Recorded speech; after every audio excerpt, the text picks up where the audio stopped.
Hey y'all, Pink Lady here. I use she, her pronouns, and I am the host of Bet on Yourself, Sis. So, welcome back. This is a new season, a new year. We're in new energy and all that new stuff. So, this episode is with Eboné Bell. Eboné is the founder and former editor of Tagg Magazine. She is a keynote speaker and a voiceover artist, and she is a queer Black woman entrepreneur. In this conversation, I'm telling you, it's like the perfect start for the season. Ebony gives advice and actionable tips, and we talk about the entrepreneurial spirit.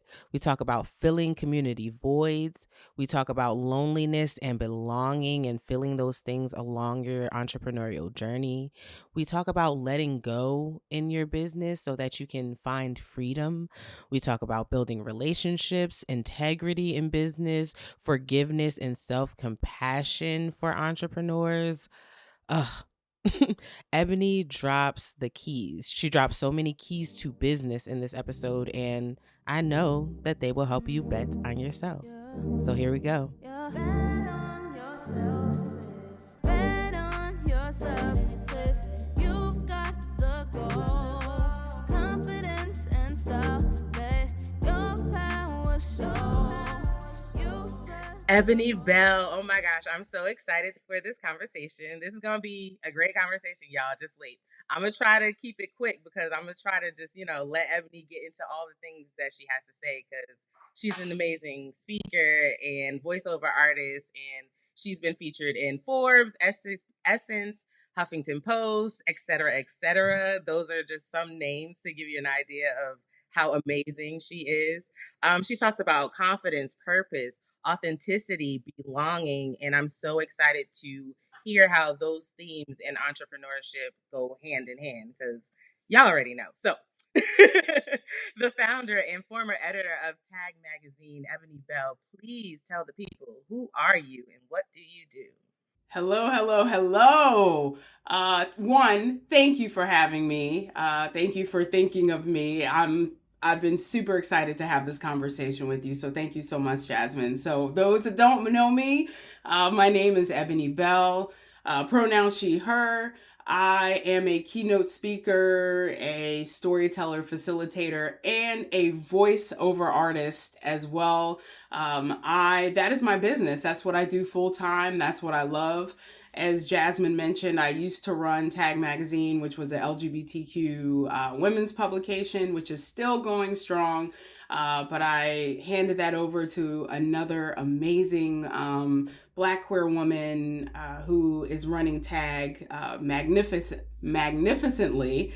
And now I get to live out my dreams and be a keynote speaker and travel across the country and the world and talk to people about leadership, belonging, allyship, having courageous communication and conversations. And then when I'm not doing that, I'm using my voice for companies and products and doing some MC and hosting work as well. Yeah. So I hope that's what you were looking for. Absolutely. And we're going to get into a lot of different things you said. I definitely want to hear a lot about how you built your business and then what it felt like, kind of handing your baby away, right? Because I know that couldn't have been easy, but it's always a give and take, right? Because giving that away, you got more freedom. You got to step into more, different things and more fun and all of that. So we're going to get into all of that. But first, let's talk about like what it felt like to build this amazing business. Where did it come from? Where did the idea come from? And then what were the steps that you took to, create this? Sure. Yeah. And we're talking about Tagg Magazine, right? Specifically Tagg Magazine, but we're also talking Perfect. about like your entrepreneurship journey. So anything else you want to Yeah, add? all of it. Well, honestly, I really do feel like my entrepreneurial journey kind of started a little bit before Tagg, but it really hit its stride with Tagg Magazine because I was really building a business. I say the entrepreneurial journey because I think I've always had this like knack for if I want to see this space or this product or something be built, then that means that there are probably other people that want it too. I've always like wanted to fill that void. And so even before starting Tagg, I did a second chance prom for the LGBTQ community here in DC. I ran it for 7 years. And first I called it the Queer Women's Prom because I wanted to do focus on queer women, because there wasn't at the time a lot of events for just us. And I wanted to also make it affordable. A lot of these like big ticket dinners, you're spending like $300 plus Oh, yeah. on a ticket. And I'm like, how can I, have my community, dress up, feel good about ourselves? And then I'm like, a lot of us didn't get to have the prom we wanted. Either we weren't out, or if we were out, we definitely weren't going to take the risk of going with our partners or whatever. So I created Queer Women's Prom, which led to Capital Queer Prom, which was for everyone, which was a lot of fun. We went all out. We did prom king and queen. We had a theme each year. We were on a boat one year. We winded up doing like a casino night, all kinds of things. It was a lot of fun. So we had a lot of attendees throughout the years, thousands of people coming out to have the prom they should have had years ago. So I was kind of doing it then. Even at University of Maryland, I created an organization called TCOM, True Colors in Maryland, because we had an LGBTQ group, but I was like, where are the people of color? I'm like, surely this big campus, I can't be the only queer person of color here. And so I was like, you know what, let me just try. Let's see if people show up. And they did. And the group is still running today, like Wow. 20 plus years later, which is amazing. So when I say my entrepreneurial journey began, I think before Tagg, I think in some ways I was always leading up to creating things that I wanted to see. I always wanted to build things for my community. And I guess somewhat selfishly for me too, because these are things that that I wanted. But like I said, a lot of times I tell people, especially young people, when I go out and speak at schools, and they'll have ideas, based on maybe some of the conversations we have during the presentation. And I'm like, listen, if you want it, I know there are other students on this campus that are searching for that as well. Somebody just has to be the one to do it. And it's not always going to be perfect, which brings me to Tagg. It absolutely was not perfect when I first launched it. That is for sure. But you know what? I would have never launched it if that was the criteria. Was for it to be perfect. I just knew I wanted to tell the stories of LGBTQ women. There was a presentation I did when I first started Tagg, and I was going to a presentation in DC locally, and I happened to just be walking, and I'm like, you know what? I'm going to take this other gay magazine. I won't say any names or whatever, but because I wanted to show why I started the magazine. And so I asked somebody at the beginning of the presentation, I said, while I'm up here talking, I want you to go through the first 10 pages of this other publication and count how many women you see. Now I want you to go back and count how many men you see. And they said 33 men and it was 2 women. And I said, that is why I started Tagg Magazine. Wow. And there's a magazine for everyone. So I want to make sure that I'm not, saying gay male publications can't exist or LGBTQ publications can't exist, but we have to make sure that we are checking every letter in LGBTQ. So that was a big reason that I started Tagg, because I wanted to tell our stories. I'm seeing a lot of white gay men in a lot of our publications, but I wasn't seeing women. I wasn't seeing people of color, queer folks, trans folks. And I wanted to just change that, because I'm like, I know we exist. I exist. We out here. And we out here, and we're professionals. We're entrepreneurs. We're everything. And where are those stories and where are those people? Because I think about when I was a young queer person and how I was searching for community and those stories, and I didn't know where to find them. And when I started Tagg, I thought about, wow, in maybe like 10 years, there could be somebody who just comes across our magazine, an old copy, and they get to learn about somebody who came before them. And the thought of that really excited me. Like, I'm like, this is why I want to do this, Yeah. because these stories deserve to be told, no matter who it is, whether it's a chef or a lesbian, the first lesbian running for Congress, like whoever. I want to be able to tell those stories, because they exist and they Yeah. matter. Um, so I left my nice, cushy paying job. That's a whole nother conversation. To start something that I really believed in. And I felt that in order for me to put in 110%, I had to leave my job. And I realize not everybody is able to do that. I don't know that I really should have done that. I think I could have maybe made some better decisions, but I kind of jumped in.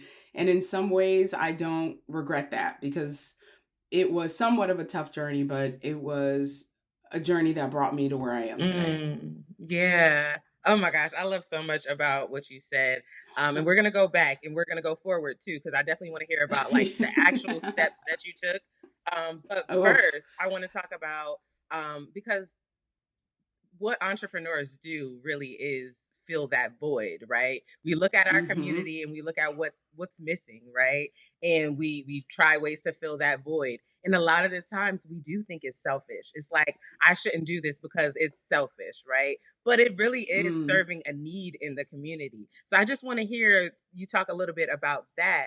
And maybe if you can give some advice for Black women entrepreneurs, because I know that is a guilt and a shame that we feel all the time of I can't be selfish. I can't do this for me. I have to serve others. And it really is like we talked about earlier, a give and take, right? So Oh, Black women and our heart mm, and our energy and what we give to this mm. world. Oh, I want to be on that round table, Jasmine. When you do one, Okay, that's the round got you. table I want to be a part of. One, I also hope we never lose who we are. I'm saying all of that, but I also want to make sure that I hope we never lose who we are. We have to be able to balance who we are, because I do believe we are a gift to this world, even though a lot of people, we don't get treated as such. We are a gift to this world. um, and I think sometimes we're too much of a gift, where we humble ourselves a little bit too much. We're afraid to speak out. We don't want to be that person that, is too angry or too selfish, or we're making it about me. I can't tell you that this is something that I continue to work on, because I'll tell people how to, oh, make sure you're doing this and marketing this and doing that. And I'm like, wait a minute, I'm not even doing that for myself. And I am my brand, because sometimes we don't want to make it about me, but that's what people are gravitating to. When I was doing running tag, like towards the end, and the social media manager, she would, we'd meet every week or every other week, whatever. And she would be like, listen, I know you're not a fan of it, but the videos and things that are taking off are with you and it, because people want to learn more about you and the person behind tag. And I'm like, really? Because it's this I don't want to make it about me situation, but it is about us. At the end of the day, everyone who's listening, your products, your ideas, they wouldn't happen if it wasn't for you. Maybe you aren't the name of the brand, but we would not have it if you didn't exist.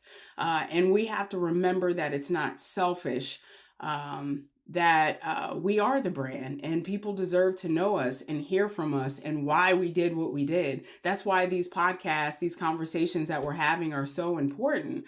A lot of times I feel like we can get in our own heads, especially as entrepreneurs. And if we don't have that kind of 9 to 5, we're working in an office and we can, chat with other folks or run ideas by other folks, we can get in our heads and we think nobody's going through the same things. I promise you, we all are. Yes. I promise you, Yeah. we all are. And that's why these conversations are so important, is to remind us of those things, that our voices do deserve to be heard. Our work deserves to be not only just heard, it deserves to be seen. And it's okay to be the face of that. It's time that we continue to put our full, authentic selves out there.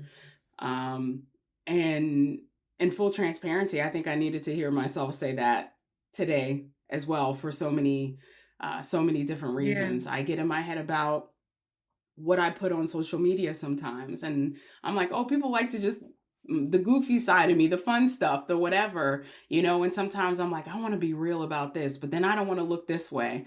And Yep. sometimes we just have to be that. We have to just be who we are. And people should know that there are Black or brown or women, behind the scenes of something amazing. Yes. Um, they should know that. They Yes. should absolutely know that, because we exist, and the reason you're enjoying X, Y, and Z is because this Black woman exists. Literally. Oh my gosh. Yeah. Yes.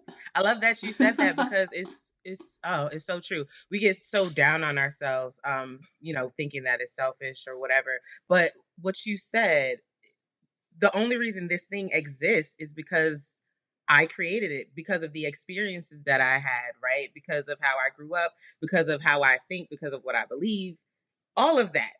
That's the only reason the thing exists, because, it came from me, right? It is me. And then you talked about authenticity. Oh my gosh, that we all go through it. Ebony said it, y'all heard. We all go through these things. And until we talk about them, it feels so lonely. That's a big Mm. reason entrepreneurship feels so lonely, because we get on ourselves and we don't talk about these things with other entrepreneurs, because as soon as we talk about it, it's just like, oh, you go through that too, wow. And then you talk to somebody else and it's like, oh, are we all going through these same things? Right, right, Yes. right. It's Yes, we wild. are. It's absolutely wild. And I remember when I first started Tag, like the beginning years, and I would have those conversations with other entrepreneurs, especially women and women of color. And there were at least two or three times, either on the call with them or after the call, I just like cried because I was like, that's how like you feel. And I don't think I realized how lonely it felt. We're doing something greater than ourselves, and you would think, oh, they must be surrounded with all of these people or all of these resources and all of this. But meanwhile, we're just like scrambling in our head, questioning everything, in our offices, in our homes, just trying to figure out if we're doing things right. And I just started crying because I did not realize how lonely it was, and that other people were going through the same thing. And not that I wish, right, any hardships on anybody, but just to know you're not in it alone, was so freeing for me. Like, okay, I'm doing something right, or maybe I'm not, but I know that the things I'm thinking, you know what I Yeah. mean, are legitimate things to question, to ask. My feelings are absolutely valid, you know? Absolutely. And it takes some weight off your shoulders too, knowing that you're not the only one. It's a good feeling. Yeah. And it goes back to, I think you talked about perfection, right? You talked about, like, you first Mm. started Tag, it was not perfect at all, right? It was far from it, right? Humble beginnings. But I think that's very important, because a lot of times we assume, it's 2026 and people assume there's this overnight success story type of thing, which we know doesn't actually exist, right? The people who seem Mhm. like they are an overnight success have been doing that for forever. They've been doing their thing forever. We're just getting to notice them, right? And it's amazing. It's Right. amazing that, like, now they're getting their due, right? I think that's a great thing. That's the whole point of this, right?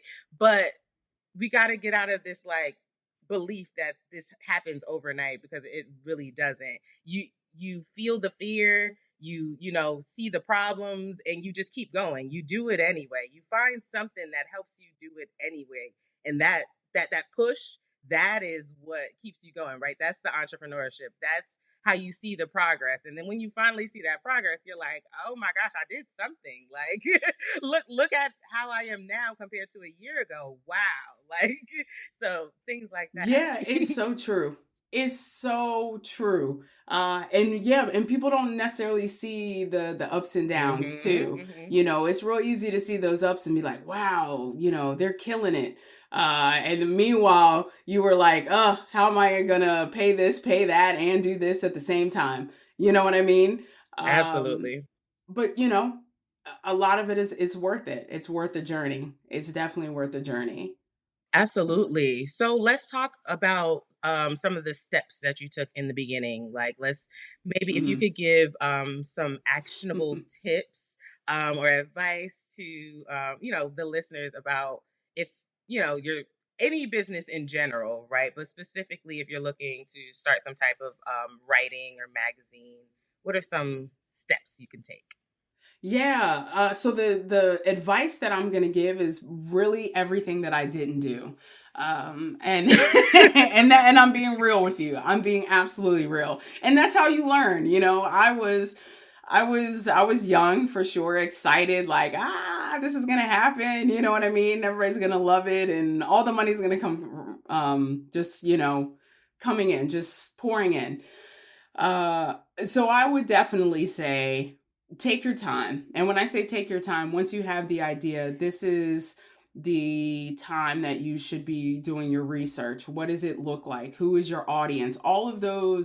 Um, all of those basic things that they tell you. You know, what is your product? Who is it serving? Who's your niche market? And we all know never say everyone because that is the kiss of death Yes. answer. Everyone cannot be your audience. Okay. So I just want to make sure somebody needs to hear that today. Everyone is not your audience. So who does your audience look like? Who are you serving? The other products, companies, whatever in your industry, who's successful? Why are they successful? What's working for them? What's not working for them? How are you different? How is your audience going to gravitate to you? Like, these are all questions that you should be asking yourself, and not just asking yourself, but writing it down, because that's where your business plan comes Mm. in. Did I write a business plan? I did not. That came years later, which is wild. And this is a great reminder that it's never too late to write a business plan.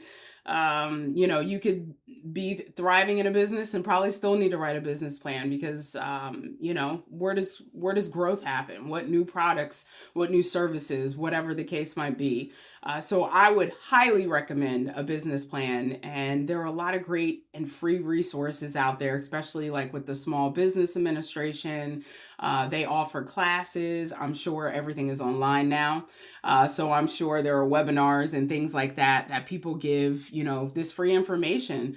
So make sure that you are using those resources as well. If you don't know how to write a business plan, I mean, there was no chat GPT out there when I started Tag Girl. Magazine. So I had to, we really had to do it. Okay. I'm the encyclopedia generation. Literally, I had the encyclopedias before the internet, whatever, where we did our book reports and flip through these. Wait, That's Ebony, me. wait. I'm sorry. I just gotta stop you there because I wanna ask, you never ask black women how old they are, but I'm just curious. No, it's okay. How It's do you tell okay. if And people are hold on. And I'm not talking about when I started Tag. okay, We had the internet for got Tag. I'm talking about I'm a kid that grew up it. with the Same. Okay, encyclopedia, okay. and I'm 40. So Got it. I'm an elder millennial. So anyway, so I'm joking. With Tag, we did have the internet, so I was able to see, look up the different Got it. industries and magazines and stuff. But no, I'm kidding, because I mean, hey, I'm the last of the generations, Yeah. right? To look things up that way. Yeah. So I didn't have that, but I say it now because we have that now at our fingertips. So I mean, it's so important that you all use the resources that we have, and they're out there. I mean, even there are people on TikTok, Instagram that literally specialize in these things that are giving free information out. Use everything you can, because I get it. Not every business, not every entrepreneur has, a rich auntie or uncle just waiting to give you those Okay. millions or those thousands to help you out, right? You got to figure out how to do it yourself. How do you raise the funds to get the first issue out, to get the prototype, whatever the case might be, just to get your website up and running. What does that look like? So definitely research and a business plan. Another thing, depending on what your company is, what your service you're offering, at least for me, something that I wish I had done that I didn't was a fundraising campaign. And people do it all the time, all the time. And I'm not quite sure why I didn't do it. I think, in full transparency, when I think back, I thought, oh, it's actually not that much to print the first issue. But obviously, there are other costs that I didn't, necessarily. I guess I thought about it, but didn't really think about it. And I think even if it was just, and I don't want to say just, but I mean, even if we just started with 10,000, I feel like that could have really got us a lot further than some of the struggling that I had to do along the way. So if you have the opportunity to, do a fundraising campaign, I think it's a great idea, not only for you to have some capital to work with, especially if you wind up leaving your nice 9 to 5 job to do this full time. Make sure that you have some cushion there, because you just never know what can happen in that first year. Um, but also, I think it's a win-win, because you're also kind of doing pre-marketing, pre-promotion for whatever service, product, whatever that you're offering. So I always think that's a good thing. Like, we're getting people excited about something. I just did a video for LGBTQ cafe that's coming to Virginia, just to like give them a shout out, and that they're raising funds, and here's how you can support it. It's going to be a brick and mortar. It's not up yet, but they're getting lots of promotion from not just me, but other people doing the same thing. So if there are opportunities for you to do that, do that. I'm one of those people that just jumped in. I'm not saying I didn't. I just jumped in and didn't do anything. I did research, but I wish I was a little bit more organized with the business plan and the funding. And if you all have the opportunity to do it, do it. And take your time.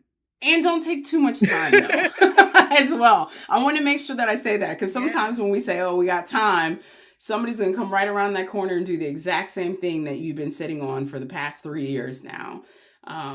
We talked about perfection. That would be my other tip, is don't worry about looking perfect.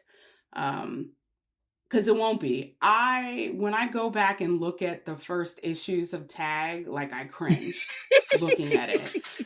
And and not to say that the people in it, all the work, all the hard efforts, the writing wasn't fantastic, but you could tell we were in our beginning stages. You know what I mean? And it took a while to figure out the look and what made Tagg, but we had to start somewhere. Yeah. And are people going to maybe have opinions about things? Sure, great. Listen to them. Look at that as an opportunity, and you move on and you grow and you continue to do better. But you have to start somewhere. Yes. Oh my gosh. So much in that. First, the write it down is a key. In life, that is just a key. Write it down, because you never really know. You always assume it's so much smaller, right? You always assume it's not that much. And then when you write it down, you see like, oh, and then, as you're writing it down, you're remembering things that you didn't even think about, right? So writing it down is a key. And that's in life in general. Here's an example. I just moved. Me and my partner just moved to a bigger place, right? And I'm looking at our place is small. It's like, we don't have that much stuff. It'll take a day, it'll be fine. I started writing everything down, everything we had to move, like, clothes in this closet, kitchen, blah, blah, blah. And I'm just like, oh my gosh.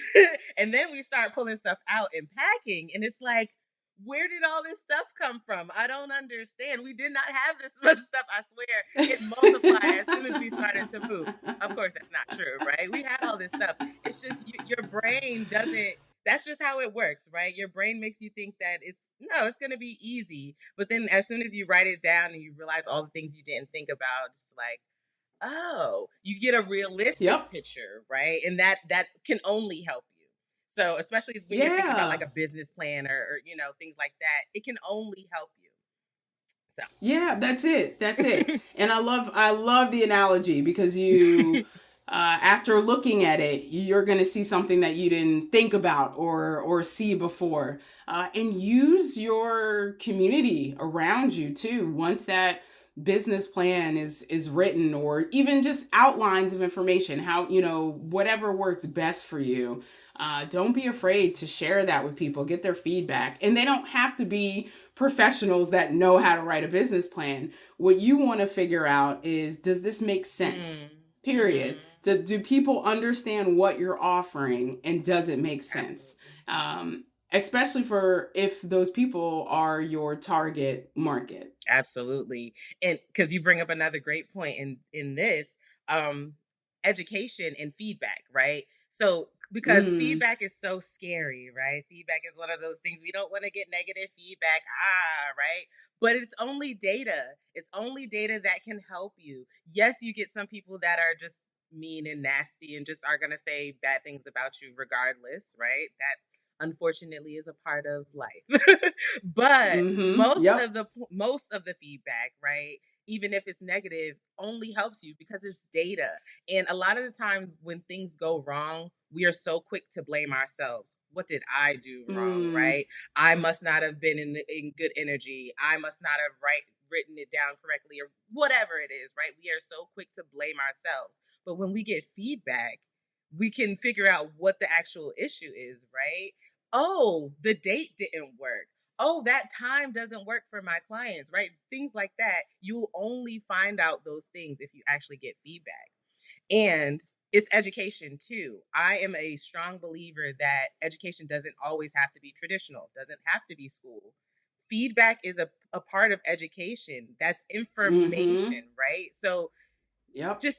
those were keys. If y'all didn't catch them, I caught them. Those are keys. So. Yeah, it's true. It's true. I have to give credit to my partner. She runs a queer Latino owned company that does like a lot of culture work and DEI work, and also anti-racism in the Latino community. But she has a saying that I've like taken and used in presentations now, and that's look at feedback as a discovery. Look at feedback as an opportunity. And shout out to all my Capricorns listening right now. That is really hard for us. That is hard for us. We hate feedback, especially if you're telling us we've done something wrong. We can't stand it.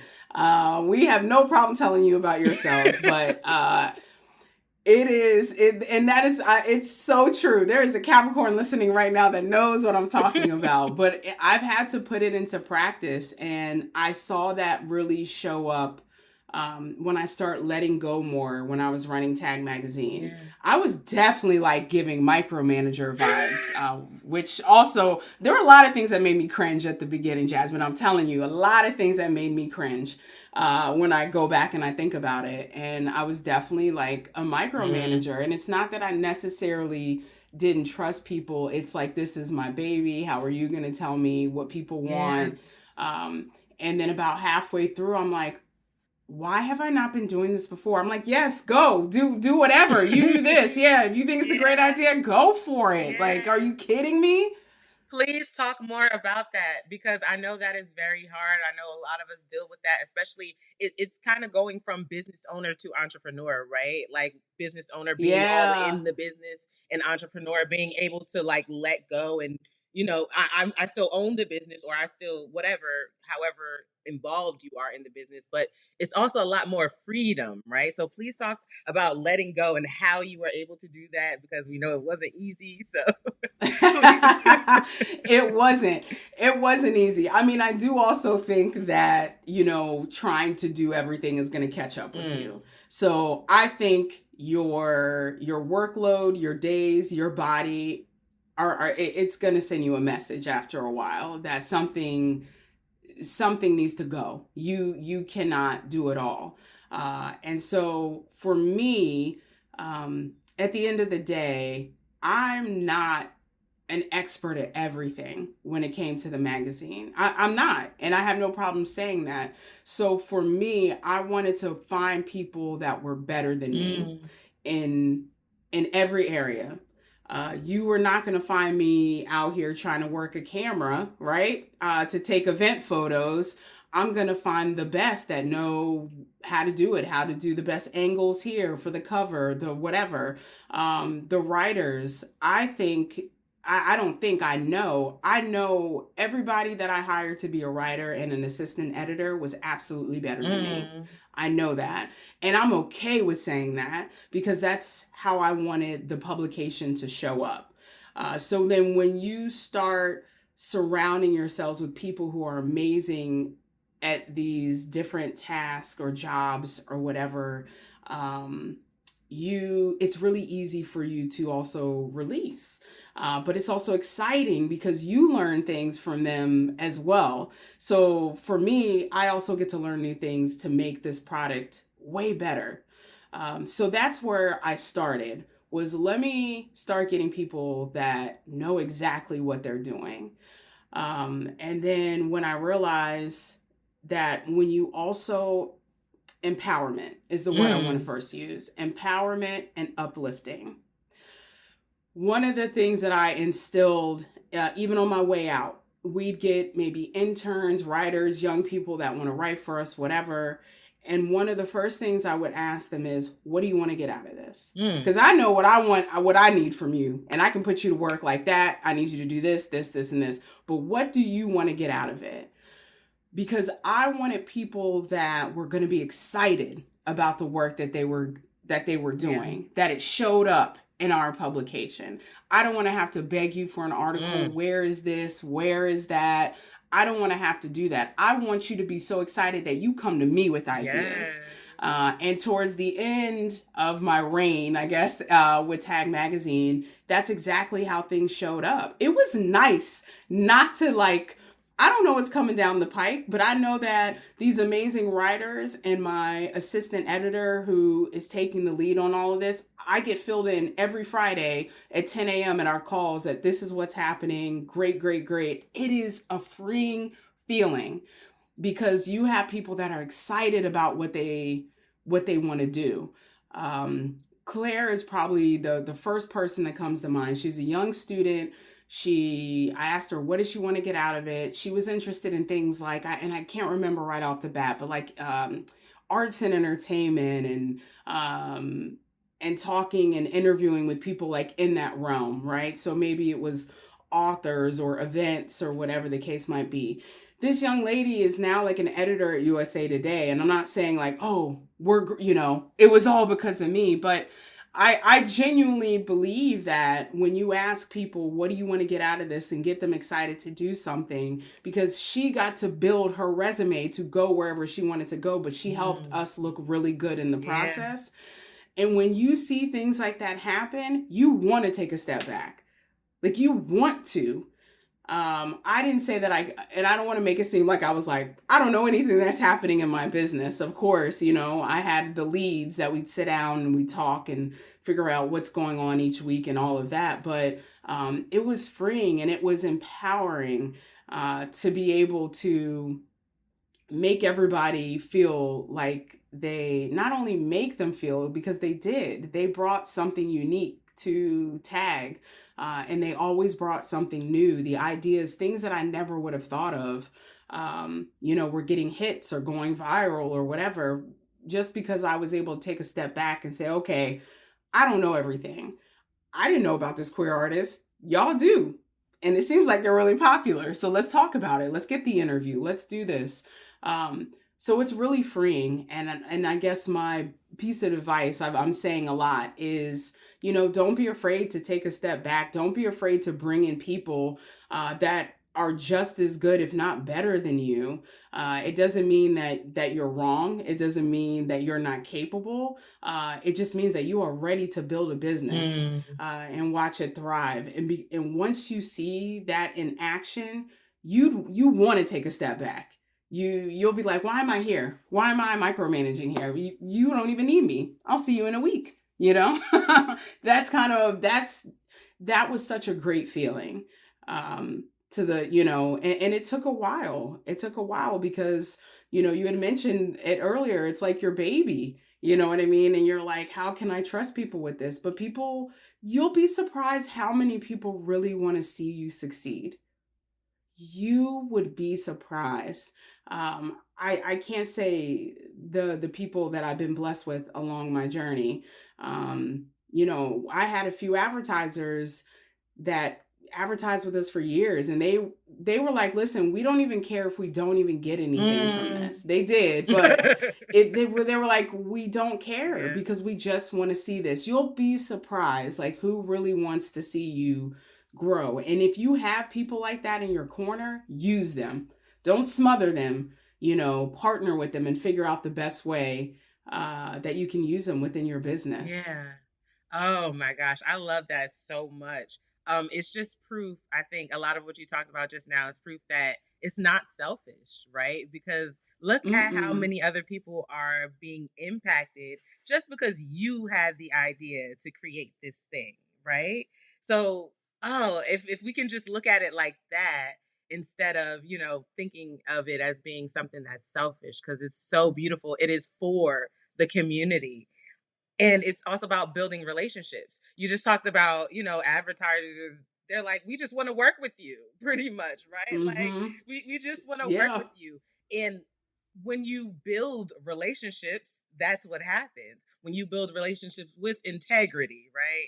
People want to keep Mm. working with you, right? So that's so Absolutely. important. Oh, I love that you said integrity, by the way. I'm sorry. I love that. I love that you said that. Cause you'll be surprised out in these streets, right? Not Mm, everybody has that, but that people know.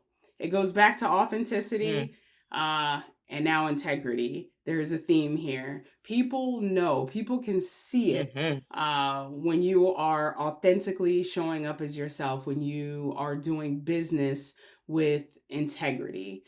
It is so important, and there are hard decisions to make. I think, there have been people who have been there that are like, oh, I could probably make this money, but then sometimes things aren't necessarily worth it, right? There are a couple times we stopped working with advertisers where I was like, here's your money back. It all of this that's happening right now, it's not worth it. It's not worth it. Like, I want you to get the best for you. We are butting heads. This isn't going to happen, and that's okay. I want to work with integrity, and if I'm not happy, you're not happy, here you go. You're saying you're hearing me say things, and I'm like, boom, I want to make sure people heard that, because it's so real. It's so real. Hey y'all, Pink Lady here. I'm a podcast producer, director, coach, and host. And I want to tell you all about my production company, Pink Lady Productions. We collaborate with creatives like you who are driven to share your message by launching your podcast from A to Z and coaching you through the process. To learn more about our services, check out our website at pinkladyprod.com. That's PINKLADYPROD.com.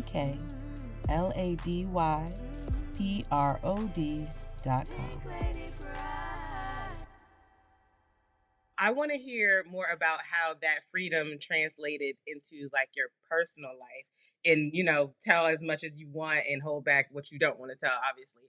But because for me, and I think a lot of the women that I talk to, it's like I was able to build this wonderful life that I never knew that I could have, right? Because I let go, because I took a step back, right?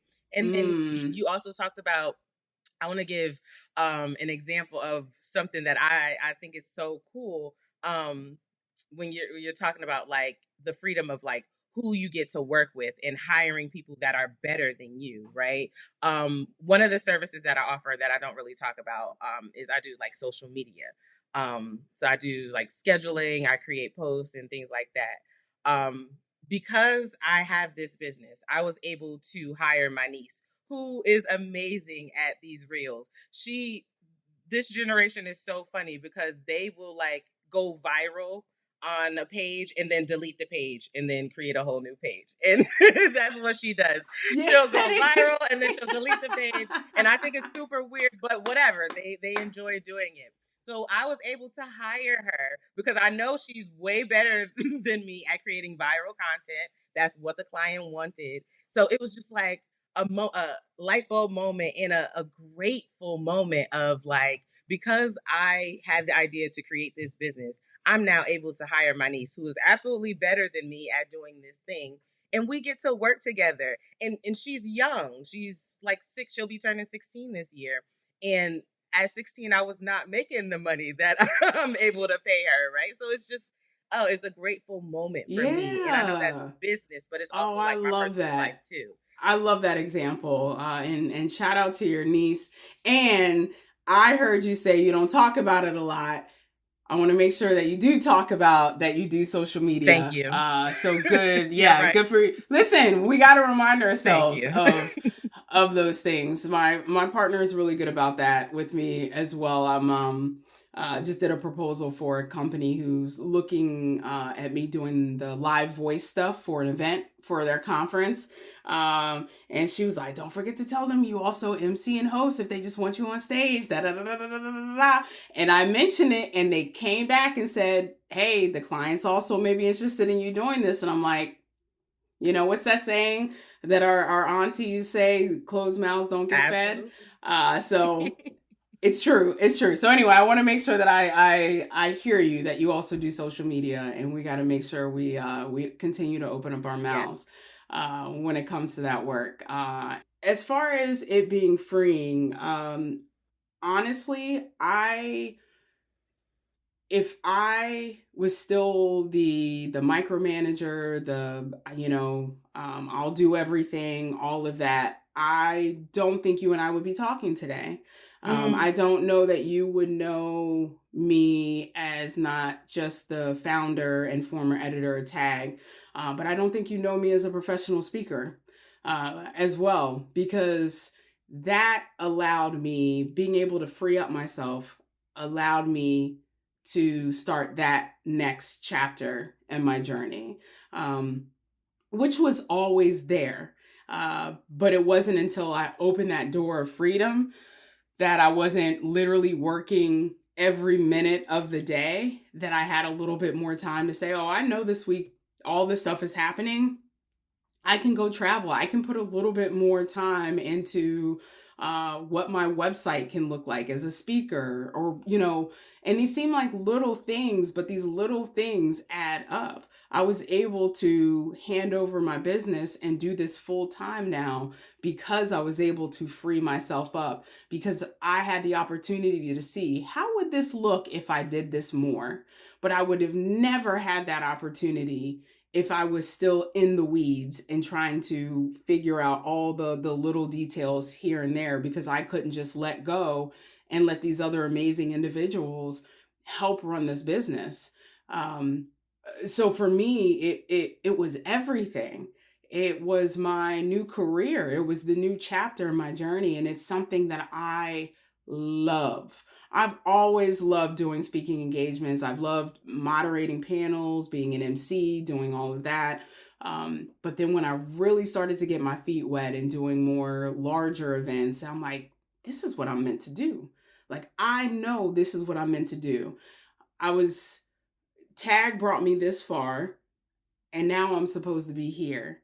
And I'm so grateful because, again, I never would have saw that. I know I wouldn't have if I was still in the weeds with things. So the freedom wasn't just, of course, it's being able to, I can, have a cheat day and I'm going to go to the movies at 4:00 today. You know what I mean? Of course, those little things are always great too, right? Like, you should be able to have those days that you can, I'm going to take this lunch and not work the rest of the day. You deserve, everybody, I don't care what you do, you deserve those days. You have to be able to have those days. So yes, it freed up those sorts of things where I had time with family, with partners, with whatever the case might be.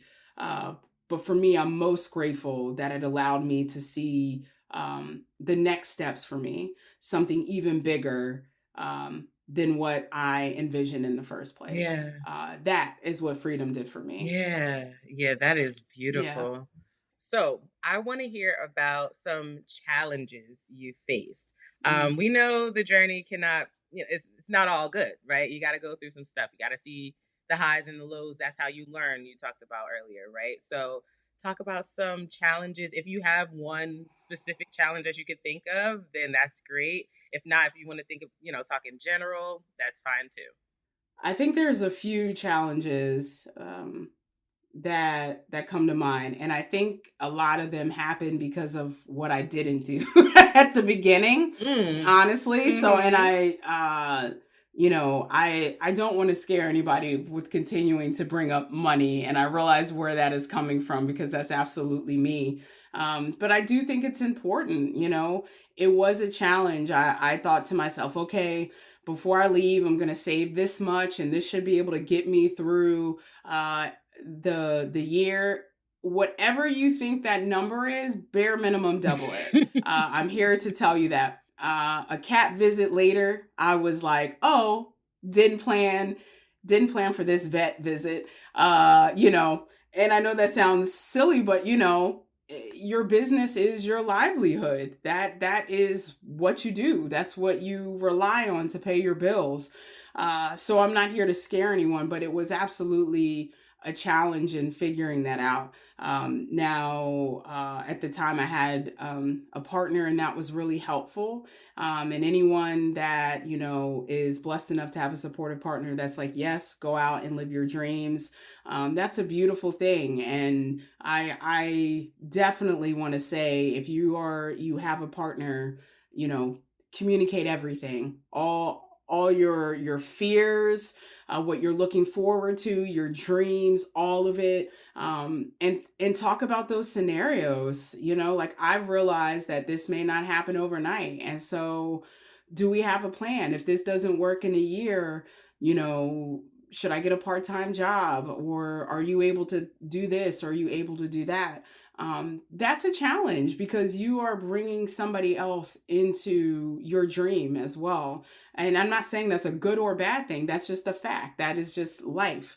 And you have somebody else that you have to care for and listen to as well. So I would say that was probably definitely a challenge in figuring that out. But I'm also grateful that I had someone who believed in it just as much as I did.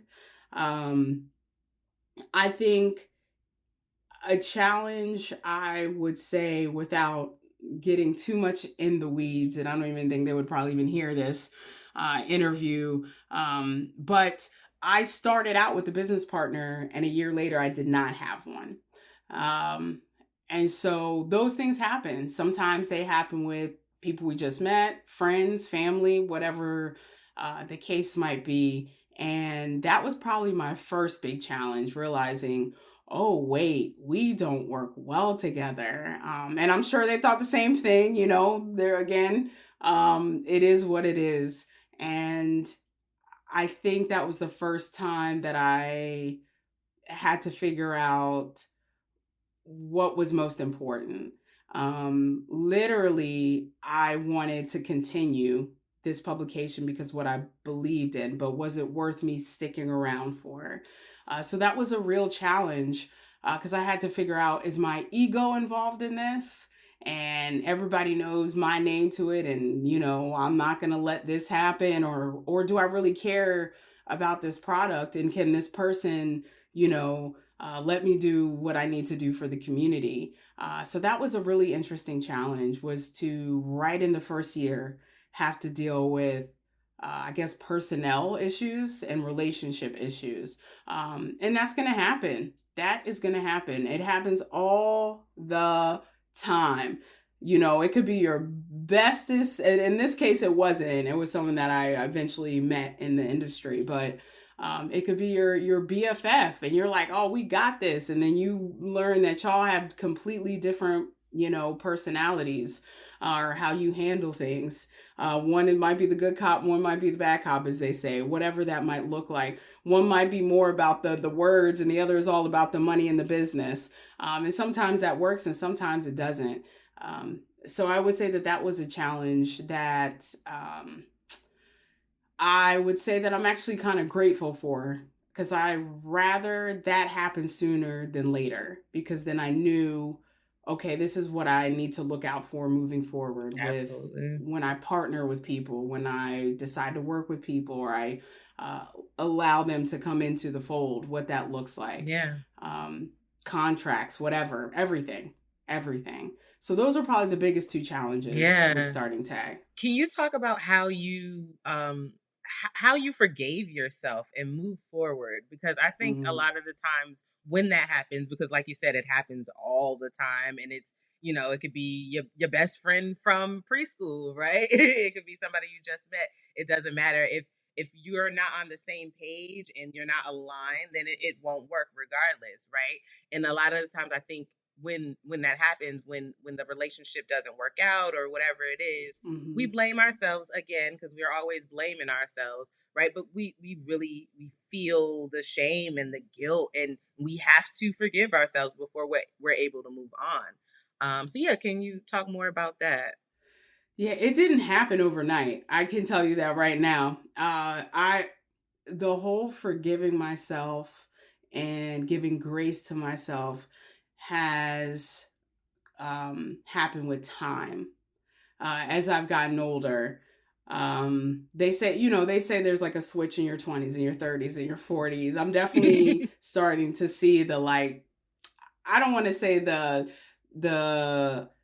I don't care or I don't give a F anymore stage, but, and not to say that I don't care about people, but like not taking myself too seriously, I think has also really helped. I have a really good sense of humor about things, but it's taken time. Like, it is, guilt and shame is a real thing. Perfectionism is a real thing. And I think, especially as Black women, um, I think we are, we know there are certain things that we can do and we cannot do that our counterparts can freely do. And Hmm. I think we are so hard on ourselves to make sure that we don't look a certain way, that we forget to give ourselves grace, and we forget to remind ourselves that we are human too, and we deserve to make mistakes Yes. just like Kelsey did. You know Yes. what I mean? So it's come with time, and I wish that I had better words of wisdom, but it really did. It was situation by situation. And sometimes I don't see it until later because I see where it got me. Mm, So it might have not happened till a year after.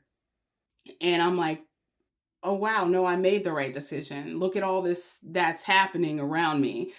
So I might have not been able to forgive myself immediately, but this is always a good reminder to, like, take a breath and look at how far you've come, and where you are now, because a lot of those decisions, whether they were hard, challenging, joyful, exciting, whatever the case might be, they're the reason where you are now, and you have to forgive yourself. Mistakes sometimes can be great things, because you learn from them, and you do better. yeah. That's all you can do, is do better. Nobody is going to be perfect. No one. It'd be nice. It'd be nice. I try, but it doesn't really work out every day for me. So I think that's what it is. It's just time and being able to take a step back and say, okay, where am I now, and what did I kind of learn from this, and it's okay. It's okay. We have to be easy on ourselves, um, and I'm still trying, and I'm still a work in progress, because I'm definitely still that person that will think of something that happened in high school that I'm like, oh my god, I Okay. can't believe I said that. Which is And then think, ridiculous. oh, I should have said this. Right, right, which is absolutely Yes. ridiculous. Can we talk about that? Yes. Oh I'm my like, god. why? Why am I thinking about this? Mhm. I should have said this or done this or whatever, Mhm. but we gotta be easy on ourselves, and Yes. we have to have a good sense of humor about things. Yeah. So now when I talk about these things, I laugh. Like, I chuckle. Sometimes I laugh to myself when I'm like, am I really thinking about this thing that happened in ninth grade Yeah. that, and that nobody else cares about or is talking about or Probably even doesn't even remembers. remember, right? Right. But here I am. So yeah, just time and just reminders to just be easy on ourselves, and we get to make mistakes too. Yes, absolutely, absolutely. I think it goes back to, the feeling of being lonely when we think it's only us, right? Remember, Mm, it's not just you, right? We're all out here making mistakes. We're all out here um, wishing we would have done different things in situations, right? So it's okay. And then you also said it's okay, right? it's okay. It's okay. And soon you'll be talking to somebody, about that mistake and what you learned from it, Mhm. and that testimony is going to help somebody else out. Absolutely. So Yeah. mistakes can also be, yes, mistakes can be challenges, but mistakes can also be testimonies too. Absolutely. Absolutely, because when you like you said, you take a step back and you see the bigger picture, right? You see the progress. It's like, "Oh, yeah. I see why that happened, and I'm grateful for Yeah, it," right? absolutely. Absolutely. Yeah, Yep. absolutely. Okay, so there's one more thing I definitely want to talk about, belonging, because I think the that loneliness, the entrepreneurship being a Mm. lonely thing, right? That comes up a lot, and it's this feels very personal to me because I just in therapy I had a light bulb moment. I didn't realize that belonging was like one of my core values. Didn't even realize it, right? So Mm. yeah, so when I'm looking up all the things on Ebony Bell and I'm seeing that you talk all about belonging, I'm like, oh, this has to be a conversation that we have. Because yeah, like I don't know if I felt like I belonged in this role for a long Mm. time. I started for years. I didn't feel like I necessarily belonged in this role. I feel like that now. I'm very grateful, and I can, again, look back and see the progress and things like that. But yeah, I think that took a while. And I think in life in general, I struggled with feeling like I belonged. So yeah, so just please Mm. talk all about that. Yeah. First and foremost, shout out to all the Black women in therapy. Mm, I love to see it. yes, I love to yes, see it. So kudos to you for that. I know that we are breaking cycles yes, as we speak, absolutely. generational cycles. So I just want to give you a shout out for that. Um, you know, it's interesting that you say you found out that one of your core values, you Mm-hmm. said, is belonging. Oof, Mm-hmm. I love that. I think I think as human beings, I don't know that I can say everyone has a core value because those are like top priority things, right?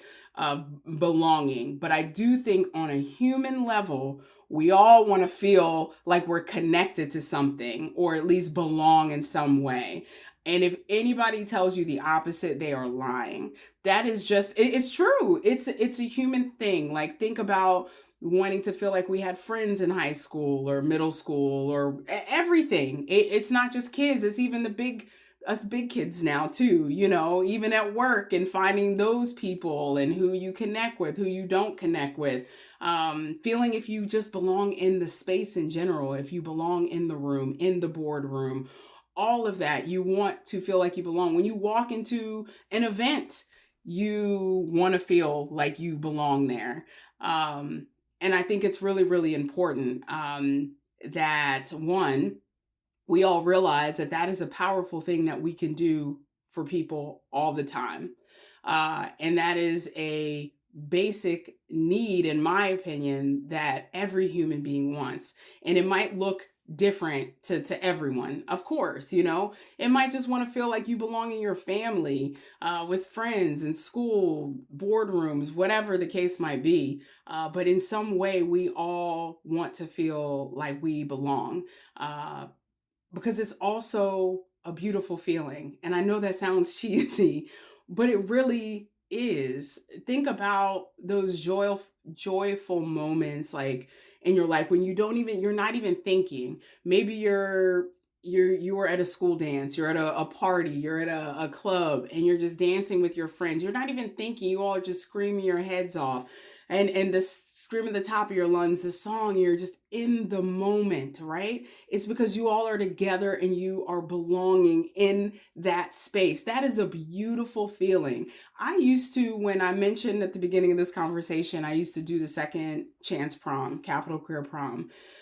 There was a venue we had that we used a few times, and I would stand at the top. It was these beautiful kind of Cinderella steps that came together and came down.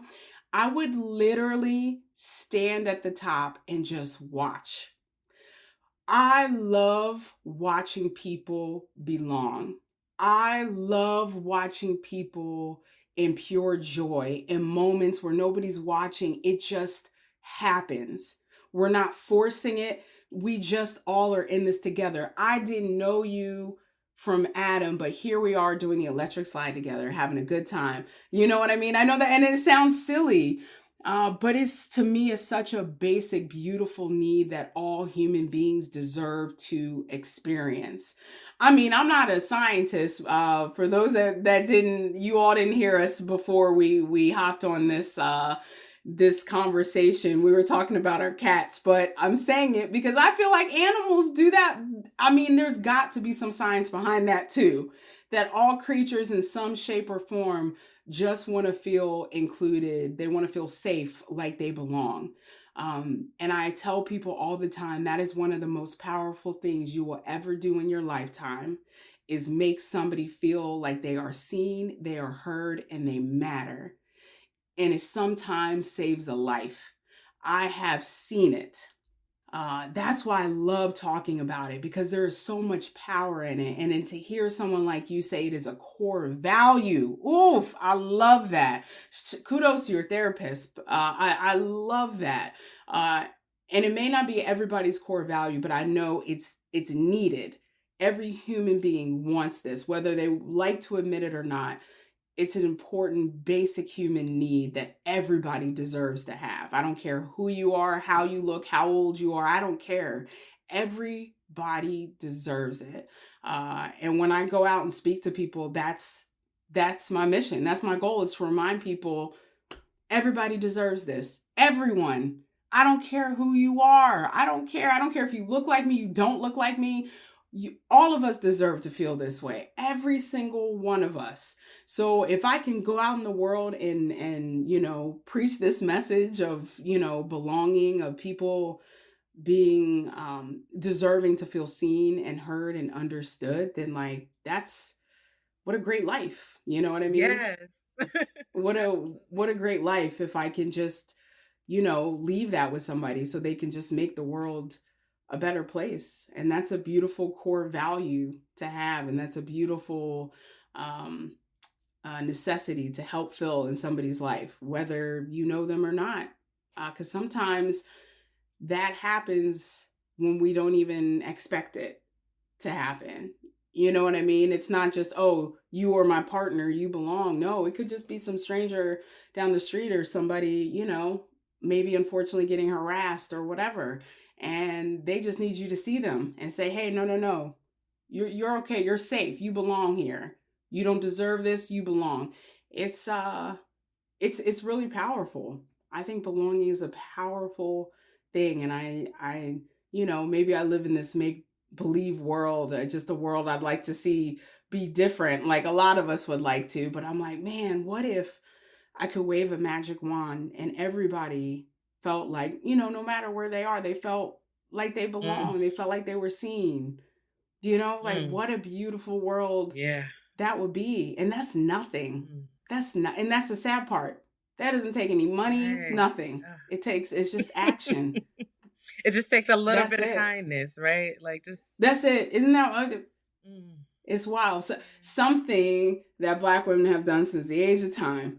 So I wonder if, like, we did a poll with Black women, how many of us our core values would be belonging, or mm, how many of us that is something that we just naturally do. mhm. Does that make sense? Absolutely. Absolutely. It was so funny to me that it came up because it's something that I hadn't really thought about at all. And it's Mm. something that I know I do so naturally. People always tell me, I grew up all the time hearing that, oh, you make me feel so welcome. Like, oh, you're so good at making Mm. people feel welcome, right? Like that type of thing. And it's just I never even thought about it, but it makes so much sense to me because, it's something that I've struggled with. So I want to absolutely make sure people feel like they belong. You're here, you belong here. That's it. It's simple as that. If you are here, you belong here. Yeah, it's important value to you, so you show up in that way, Yeah. which to me makes the most sense. Makes Yeah. the like complete sense. I feel like that's what I want to see for people. Like as a Black queer person, like I don't have time to be making people feel less than or whatever, because Okay. I know that feeling. Like I'm not interested in that at all. At all. I'm not like it doesn't feel good. I know that feeling, and if I can make people feel the complete opposite of that, like that's a beautiful thing. Yeah. Yeah. Absolutely. You've given some like really great advice throughout the whole interview.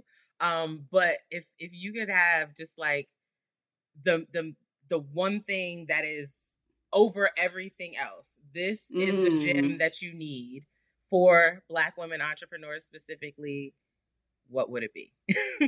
Oof. I wanted to say something about authenticity first, but I do believe a lot of us continue to show up as our authentic selves. So, what I would say is if there's any time you feel like you don't belong in a Mm. room, bring a chair. Mm. Period. You belong in every room you think you belong in. Yes. And there's some of you listening that's like, "Oh, I know I do." And there's some of you that needed to hear that today. We belong in every room we think we belong in. Yes. Because a lot of those rooms, we may not be in it, but we help to create it. Mm. And that's another conversation for another time. But if you feel like you do not belong in a room, then bring in a chair and sit yourself right there. Because we belong. This world needs us. Yeah. It needs it needs our expertise. It needs our experiences, our stories, our ideas, our innovation. The list goes on and on and on. We are waiting for you. Period. That was good, wasn't it? I know. So my favorite part of the episode, well, one of my favorite, but the one I'm going to talk about now is when Ebony talks about the challenges she faced when first starting to build her business. Because, that's what happens, right? We start to build something amazing and life just lifes. Right? And that's how we know we're building something amazing, because we have to be stretched and we have to grow. And, that's what those challenges do for us. So, Ebony talked about those challenges and how she got through them and gave herself grace. And, those are the best and worst parts of entrepreneurship, right? The best in choosing who you get to work with and choosing the life that you get to live based on, whatever it is that you do. But the worst part is like, you have to have those hard conversations and you have to make those tough decisions, right? So, yeah, go check out Ebony's website. That is ebonybell.com. Go check out all her socials. She is ebony.bell on Instagram and TikTok, and Ebony Bell on LinkedIn.